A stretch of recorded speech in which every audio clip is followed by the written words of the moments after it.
Jorge Martin's 2025 MotoGP title defense was supposed to be the story of a champion stepping up with a new team and a fresh start. Instead, it's quickly become a cautionary tale, marked by injury setbacks, growing frustration, and a contract controversy that's now putting Aprilia's entire MotoGP project under strain.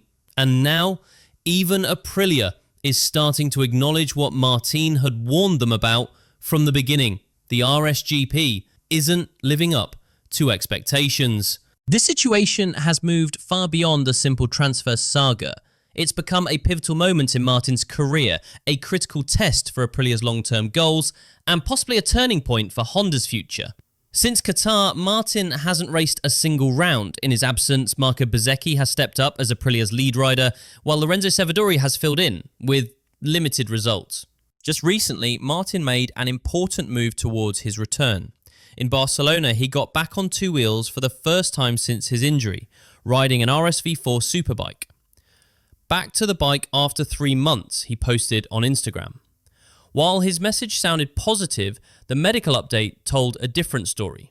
MotoGP's medical chief, Dr. Angel Charti, noted that while most of Martin's rib fractures have improved, some haven't fully healed yet.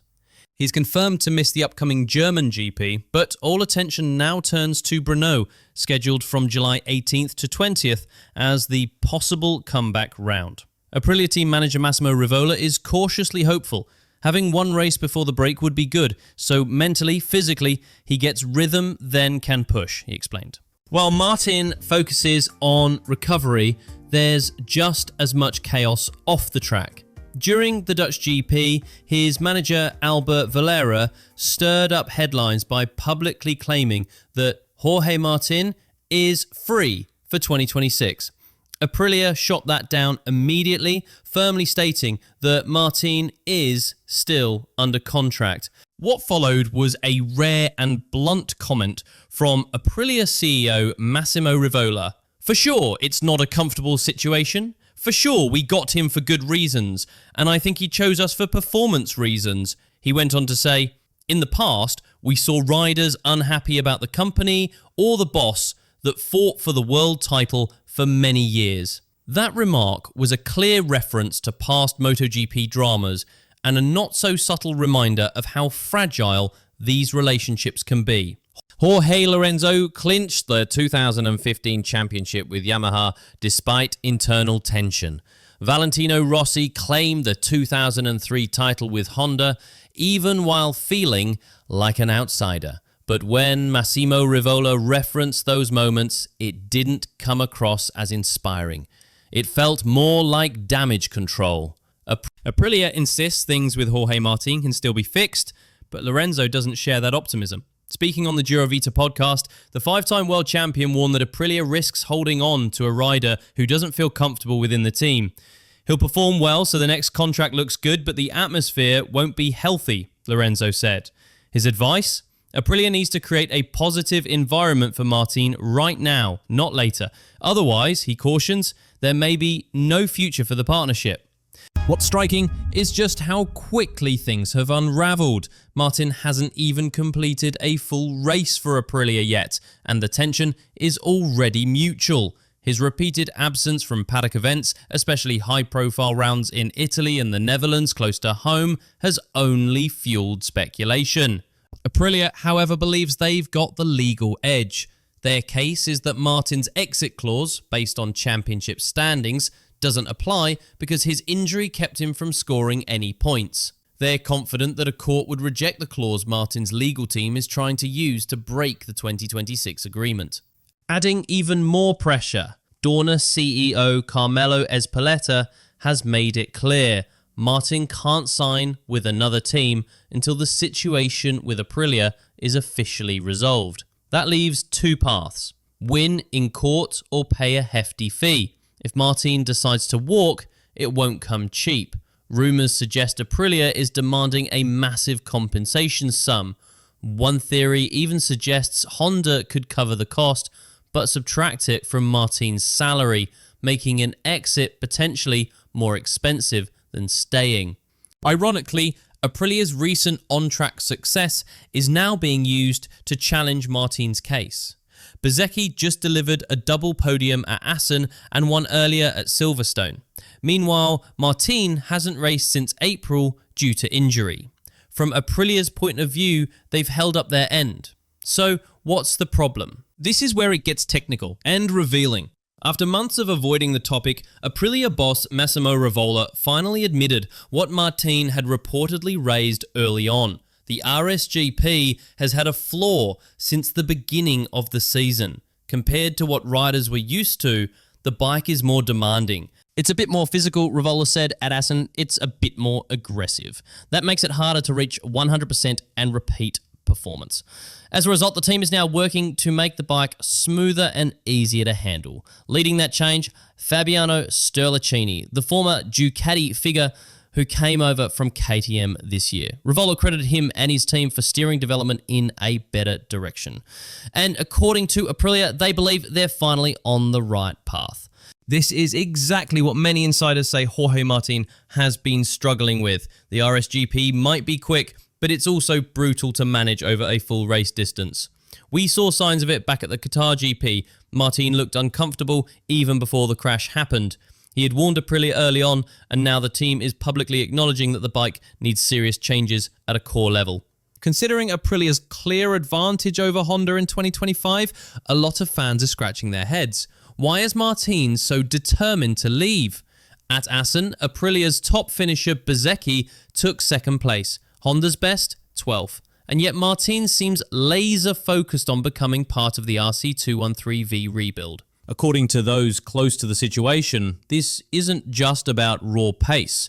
Honda is crafting a long-term project that could fit better with Martin's mindset, someone who thrives on development and leadership. Aprilia, by contrast, is showing signs of internal instability, and that could be a major factor in his thinking. But there's a complication. Honda's management reportedly isn't happy with how Martin's camp, especially his manager, Albert Valera, has handled things publicly. They're concerned that all this high-profile drama might hurt Martin's image and, in turn, his chances of landing a top-tier contract. Right now, the situation between Martin and Aprilia is tense, to say the least. Aprilia says they're ready to fight it out in court. Martin insists he's free to go, and with the Czech GP at Brno coming up, everything seems to be heading toward a major flashpoint, where ambition, injury recovery, and legal tensions all collide. Rivola put it plainly, it is his call to do something quite special. To stay here then to get results is a second step. Still, it's hard to imagine Martin sticking around even in the short term when the air is this thick with tension. From missed test days to media blow-ups, the damage may already be irreversible. Martin's situation is exposing a bigger issue within MotoGP. The lack of a unified contract resolution system like Formula One's Contract Recognition Board. As legal threats grow and salary talks get mixed with rider health and readiness, the MotoGP paddock is starting to feel more like a courtroom than a championship.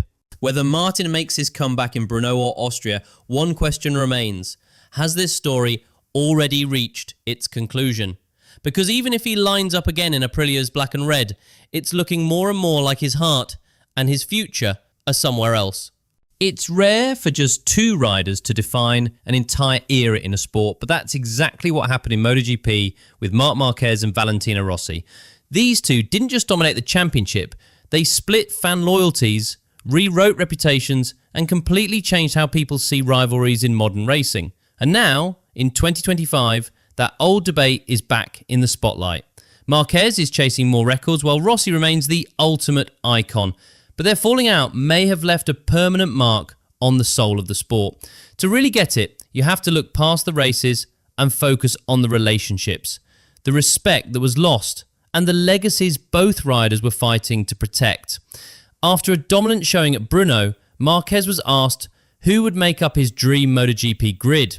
His picks didn't just say something about his idols, they said something about the kind of racer he wanted to become.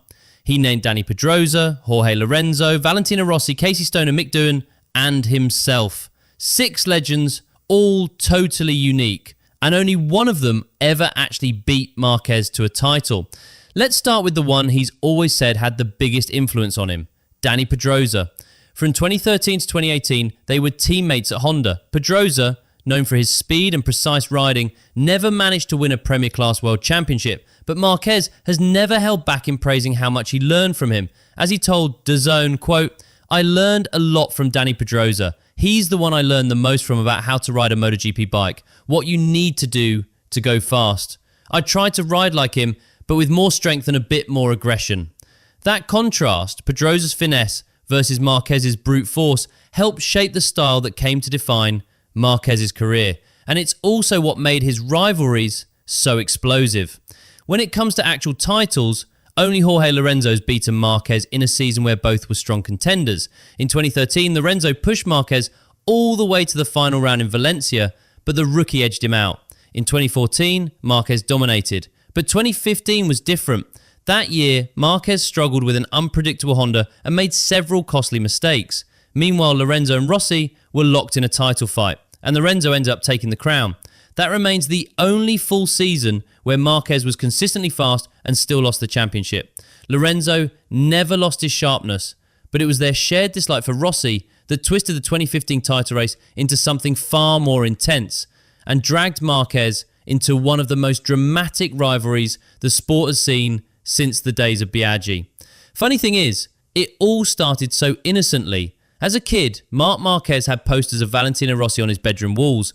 There's even a well-known photo of a young, wide-eyed Marquez grinning as Rossi autographs a miniature model bike. Just a kid, hoping one day he'd line up on the grid with his hero. By 2013, that childhood dream of Marquez racing his idol had turned into a full-on battle. At the Qatar Grand Prix, Marquez and Rossi went bar to bar for second place. Rossi came out on top, and Marquez definitely took note. That moment lit the fuse. Over the next few seasons, the tension between them slowly built up. At Misano in 2014, Marquez made a rare mistake, which handed Rossi the win. Then came Argentina in 2015. Marquez tapped the rear of Rossi's bike and went down. A few races later at Assen, they clashed again in the final corner.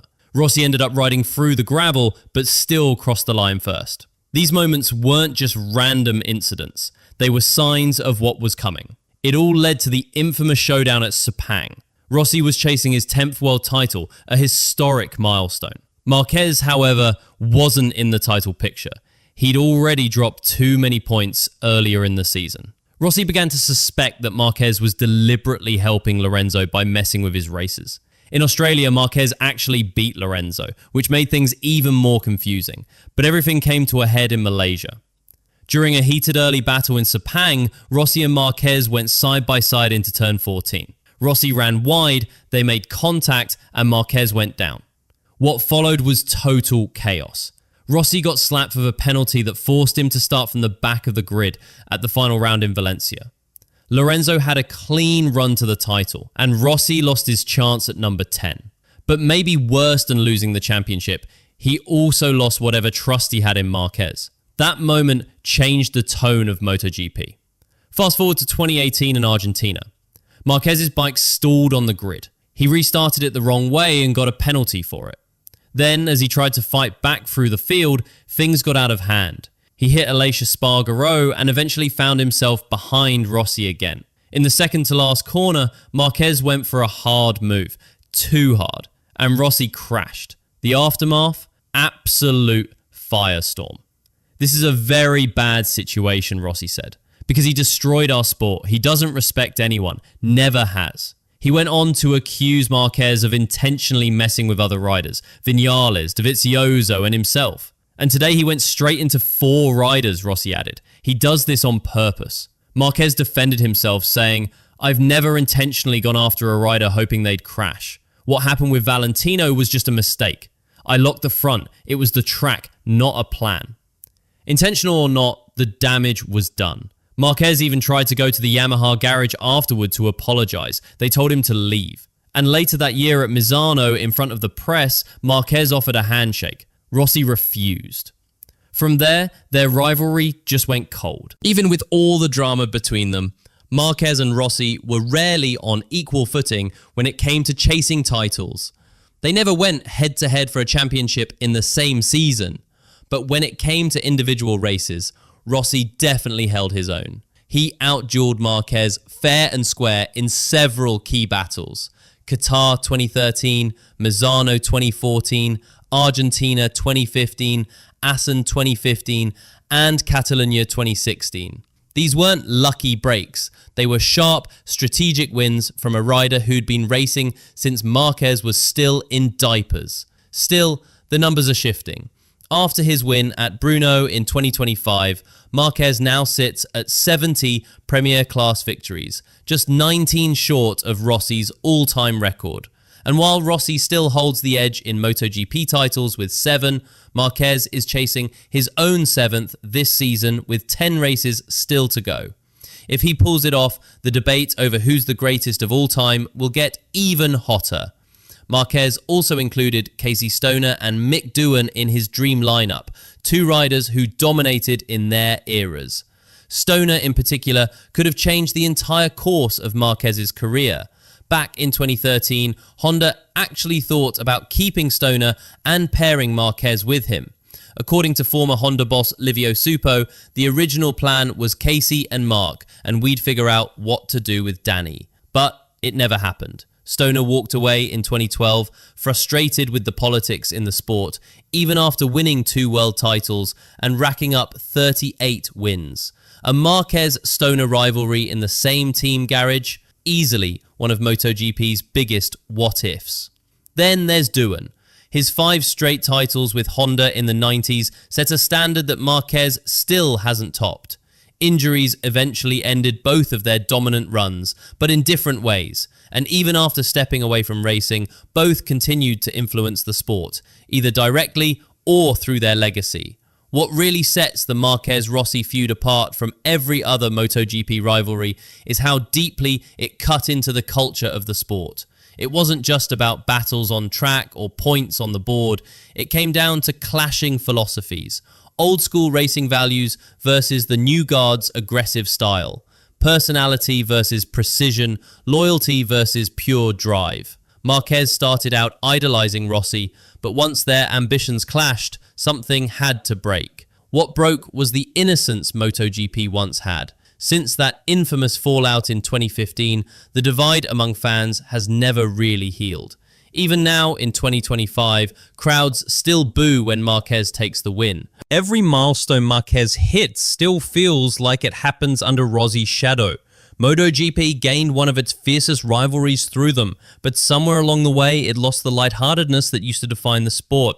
Now, with 12 races done and Marquez back on top riding the Ducati, it feels like history is coming full circle. If he takes this year's title, and at this point it's looking more and more likely, he'll match Rossi's record of 7 Premier Class championships. By the end of the season, his win tally could realistically reach 75. But here's the bigger question.